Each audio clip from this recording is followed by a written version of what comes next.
So today I wanted to talk about Arizona Cardinals wide receiver DeAndre Hopkins and the fact that it is very clear that DeAndre Hopkins wants to be traded this offseason, even posting an Instagram post saying forever grateful, and the possibility of the Green Bay Packers trading for DeAndre Hopkins. And it makes sense why Hopkins wants to be traded from the Cardinals. They just fired their head coach, Cliff Kingsbury. Their general manager, Steve Keim, just stepped down. Kyler Murray tore his ACL. Who knows when he'll be back next year and at what level.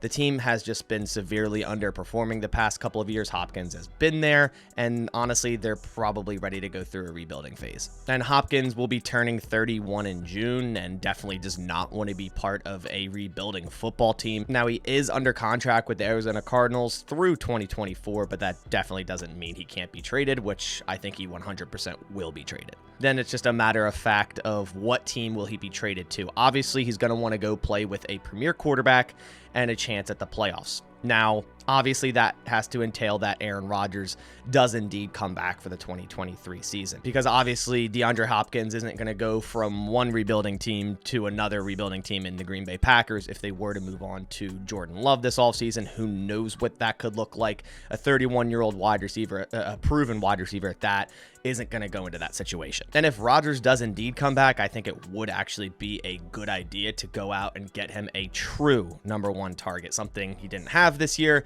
with the loss of Davante Adams. And let me start this off by saying I know us Packers fans go through this every single offseason and during the season. It's always a whether the Packers should trade for X wide receiver. Then once that receiver is traded to another team, there's always reports that come out, oh, the Packers were in on the conversation, and the trade just never happens. If you guys remember during the season last year, my inside source I had basically stating that the Packers were interested in DJ Moore, which they were, later came out after he didn't get traded that, yes, the Packers were indeed interested in DJ Moore, but the price was a little bit too high. And he's another wide receiver that they could potentially go after. But as we know right now, DeAndre Hopkins definitely is getting traded, whereas DJ Moore, the Panthers seem like they want to hold on to him. But obviously, we'll see as that progresses through the offseason. So in that regard, considering the Packers literally never make wide receiver trades, I understand the pessimistic approach, but here on this channel, I'm an optimist, so we're going to talk about it. So first, I want to talk about DeAndre Hopkins' contract, because obviously that's going to play a big part in a potential trade, because I know the moment this video gets posted, there's going to be a comment saying Green Bay has no money, which we'll talk a little bit about that here in a second. But first, I want to look at DeAndre Hopkins' contract. So as we see, like I said earlier, he is signed through the 2024 season. Last year in 2022, his cap hit was pretty manageable at a $15.7 million. The problem in 2023 and 2024 is that jumps up to $30.7 million in 2023 cap hit and $26.2 million in 2024. Now, before you say the Packers should definitely not trade for a 31-year-old wide receiver with a $30 million cap hit, that's not what it would be if he was indeed traded to Green Bay. So the Arizona Cardinals, when they trade DeAndre Hopkins, at this point, I think it's definitely going to happen. It's obviously going to be a post-June 1st designation, because if they were to do it, if we see here a pre-June 1st, they're going to end up having $22.6 million dead money, considering his bonuses over the next 2 years are $11.3 million a piece. So it's definitely going to be a post-June 1st designation trade, basically meaning they wait to put it on the books until June 1st, but the trade can be agreed upon way before that. So if it is a post-June 1st designation trade here, then the Arizona Cardinals will save $19 million off the cap and 11.3 dead money. So the only thing the Packers would be on the hook for if they were to trade for DeAndre Hopkins would be his base salary. So in 2022, that would be $19.4 million, and in 2024, that would be $14.9 million. And obviously, this is something that could still be restructured once he got in the building. They could convert some of the base salary to bonus and extend it over the next couple of years, maybe add a couple void years on there. So next year, if he was traded to the Packers, as it sits, his cap hit would be $19.4 million. And like I said, that could definitely be adjusted as well. But for DeAndre Hopkins, if he's playing at his normal level, which again, we'll go into the stats here in a second, that is definitely worth it. If you look at the wide receivers and their average per year, we see Tyreek Hill with $30 million, Davante Adams 28, there's Hopkins there at 27.2, Cooper Kupp 26, AJ Brown 25, DK Metcalf 24, Stephon Diggs 24, Deebo Samuel 23. The list goes on and on. So to get, DeAndre Hopkins for a cap hit of $19 million next year wouldn't be that bad. So one of the main reasons why I think the Packers should trade for DeAndre Hopkins, or just a true number one wide receiver in general, is their impending free agents. Allen Lazard is an impending free agent, and he's already pretty much showed disinterest to return to Green Bay. I posted a video a couple days about that. If you want to go watch the full interview, just click the link right above here. And then also Randall Cobb is an impending free agent. Will Randall Cobb retire? Will he return? He's a slot receiver anyways. He's not going to be an outside number one wide receiver, even if he does return. Allen Lazard was the Packers' number one wide receiver this year and still totaled under 800 yards. I don't see Allen Lazard returning. I do like him as a player. I think he offers a lot to this offense. I just feel like a team is going to throw more money than the Packers are willing to pay. Very similar to what we saw with MVS last year. So rather than overpaying for Allen Lazard at $10 million per year, why not go out, get a true proven number one wide receiver for just a bit more? And this offense under Aaron Rodgers definitely needs a true number one wide receiver. This year definitely proved that. Aaron Rodgers, if he does return, will be turning 40 years old in this season. It just doesn't seem like he can be the superhero he once was a decade ago, pretty much doing it all with barely any wide receivers. If this Packers offense is going to succeed and this team is going to potentially go on one more run next year, they're going to need a number one wide receiver, and I think it would be perfect for DeAndre Hopkins to be that guy. Multiple times over the past few years, Aaron Rodgers has praised DeAndre Hopkins, sometimes calling him the best wide receiver in the NFL. Of course, that was when he was the best wide receiver in the NFL, but nonetheless, I think Aaron Rodgers would love the idea of playing with him. And also the other wide receivers in the Packers wide receiver room, Christian Watson mainly, would benefit extremely from having a true number one wide receiver.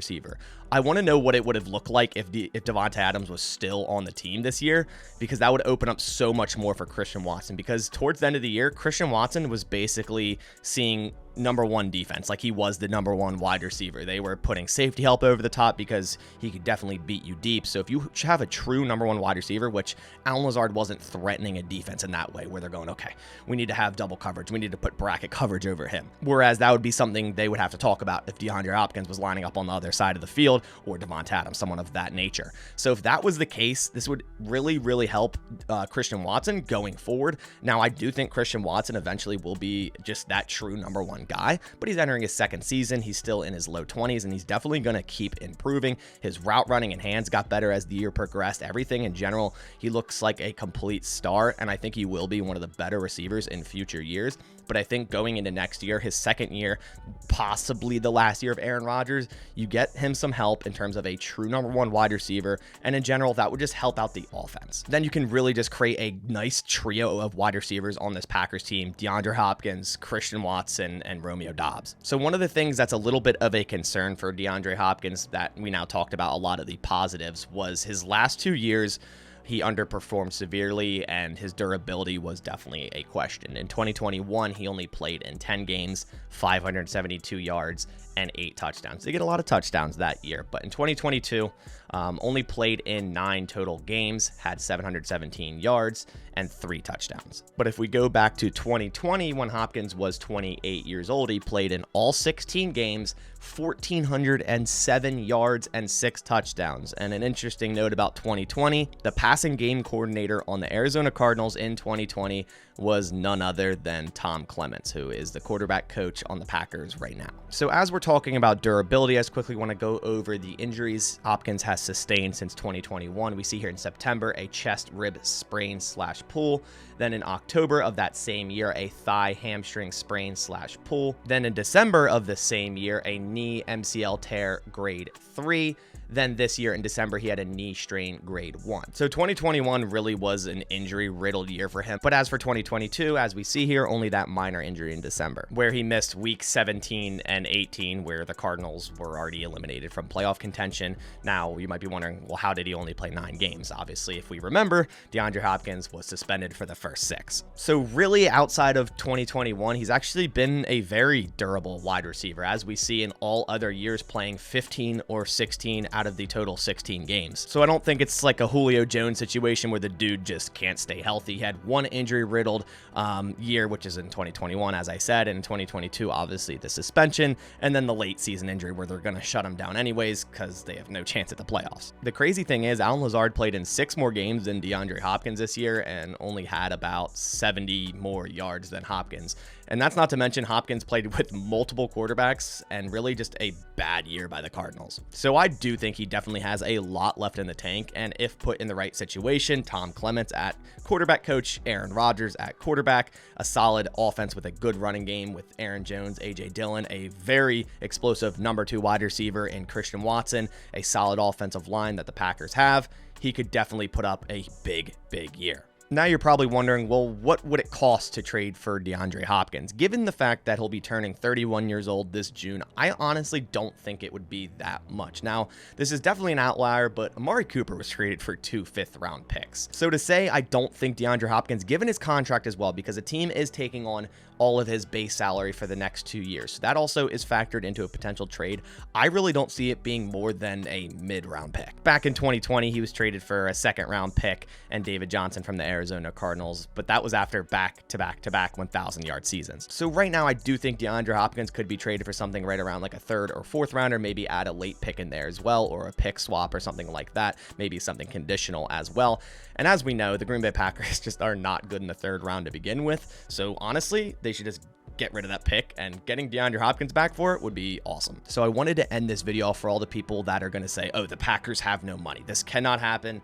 The Packers have no money. Look at their cap right now. Look at all their impending free agents and all of that sort. And the same people were saying that last year. The Packers are doomed. Look at their salary cap. They're not going to be able to retain all these players. They ended up retaining all the players. The thing about the salary cap is you can always create room, and that is the same case for the Green Bay Packers in 2023. Now, pushing money into the future isn't the best option, but when you're going all in, and Aaron Rodgers could potentially play his last season, you got to go all in, right? The Packers' issue in the past decade or so was they never truly went all in. They kind of played for the future while still giving Aaron Rodgers some talent, but never truly going all in, trading for a true number 1 wide receiver, something of that sort. And just to prove my point, if the Packers were to do a simple restructure, which again is pushing money out to the future, which can be bad, but if they're going to be rebuilding in the future, it doesn't really matter that much anyways. If the Packers were to do a simple restructure on all possible contracts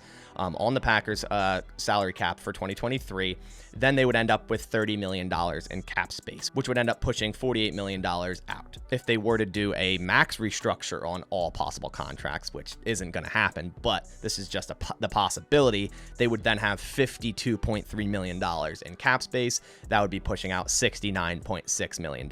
So yeah, the Packers can create money if they need to create money for someone like DeAndre Hopkins. But I want to hear your thoughts down in the comments below. Do you think the Packers should trade for DeAndre Hopkins, given Aaron Rodgers does come back for 1 more year and the Packers can technically go all in? Just leave that down in the comments below. I appreciate everyone watching this video. If you are new here, appreciate if you went down and click that subscribe button. Everything Packers here on this channel daily. But I'll catch you on the next one. Thanks for watching, and as always, go Pack Go.